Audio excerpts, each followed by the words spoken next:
Dès 1983-84, il y avait déjà on savait que la volonté de la Cogema n'était pas de continuer les exploitations en France, hein, puisque là, il y avait des investissements qui étaient faits au Canada, il y avait des gros investissements en Afrique. Donc à partir de là, voilà, quoi, on savait que l'indépendance de la France, là, elle n'existait plus. Là, il y avait plus, hein, l'indépendance de la France, c'était d'aller chercher l'uranium dans les autres pays, quoi. Bah, sans doute aussi que la chute du riz de Haute-Fer a certainement contribué aussi à accélérer la fermeture des sites comme les Carpières. Pour la bonne raison, parce que bah, c'était des minerais qui étaient pauvres. Et puis bah, il y avait les usines du Niger qui fonctionnaient aussi, à laquelle j'ai participé à la mise en route de ces usines-là.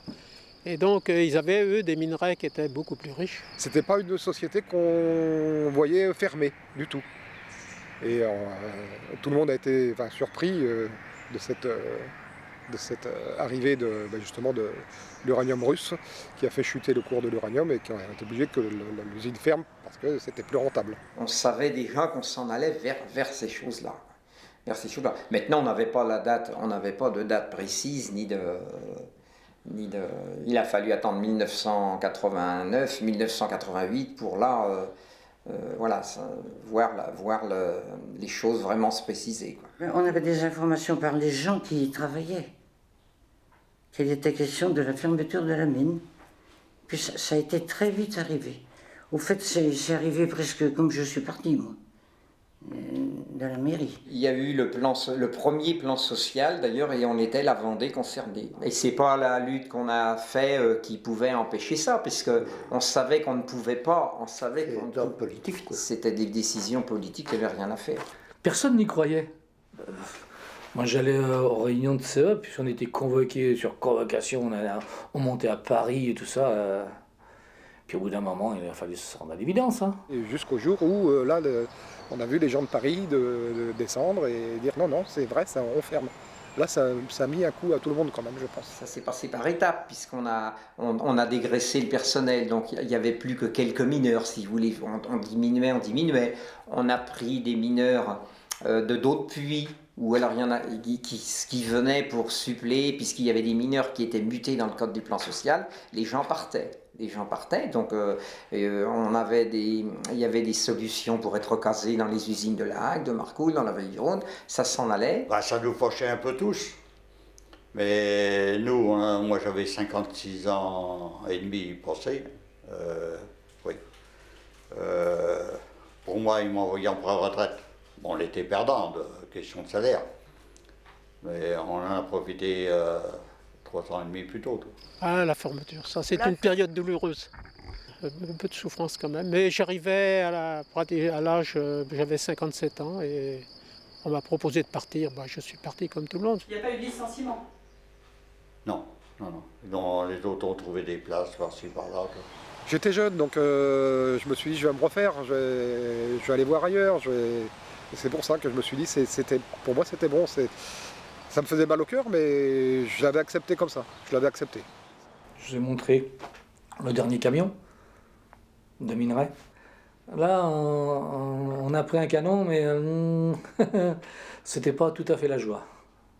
Enfin, c'était fermé, on fermait. Et il a fallu démanteler. Mais on démantelait pas tout. Hein. Vous pouvez retourner hein, au fond de l'eau là-bas. Vous allez voir des choses extra. Donc, tous les albracs après ils ont été vidés. On a remonté le maximum de choses. Puis après, ils ont bouché. Hein. Ce qui fait mal, c'est de voir la mine se vider, hein, les pompes démontées, voir les pompes démontées. Bon, ça fait beaucoup de mal. Vous voyez l'eau qui monte au fond de la mine. Hein, moi, j'ai vu avec le chef Porion l'eau monter dans un réfectoire où on cassait la croûte, où on a passé des moments quand même importants entre nous.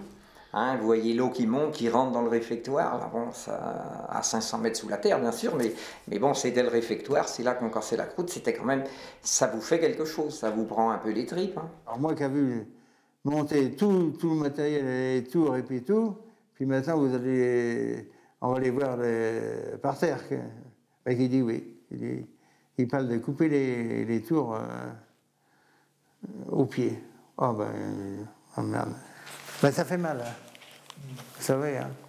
Un jour, on arrive et il y a une tour de tombée.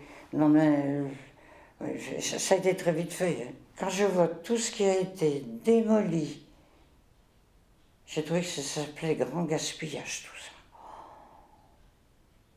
ça. L'usine de la Cimo, l'usine de traitement, qui a été complètement détruite.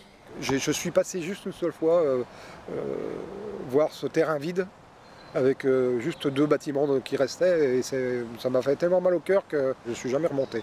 Il a bien fallu accepter. Ben, financièrement, nous, ça n'a rien changé, puisqu'on n'avait pas de subside de la mine. Beaucoup sont restés habités là. Hein. Quelques-uns sont retournés chez eux, dans le nord même. Mais comme c'était une cité, c'était des HLM. Alors, ben, il en venait d'autres, quoi. Au départ, les personnes n'étaient pas parties, ils étaient sur place. Mais comme il n'y avait plus les payes pareil, ben, on n'achetait plus que... on revenait au temps où des restrictions, quoi. Les restaurants qui ont fermé les premiers, oui, parce qu'il y avait moins de monde après. Hein. Puis les petites épiceries, ben, elles ont tombé aussi. Hein. En même temps, il y a eu la fermeture d'une usine de chaussures. Alors, fermer la mine, l'usine de chaussures, la Cimo. Alors, tout fermait. Alors là... Oui, on a subi, ça, faut reconnaître, mais on a eu des bonnes années. Alors, je voudrais vous dire aussi, rendre hommage à tous les ouvriers avec qui j'ai travaillé. Ils sont avec vous. Et comme la Sainte-Barbe et puis tout, quand on se retrouve, on est content de se retrouver, hein, je vous garantis. Hein. Rien que Sainte-Barbe. Hein? Qu'est-ce que tu fais là? Oh, on se revoit. Et qu'est-ce qu'on discute? La mine, on ne peut pas expliquer, c'était vraiment la solidarité. C'était vraiment la solidarité, oui. Oui, oui, c'est sûr. Et ça reste marqué pour la vie, quoi. Ah oui. Ah oui.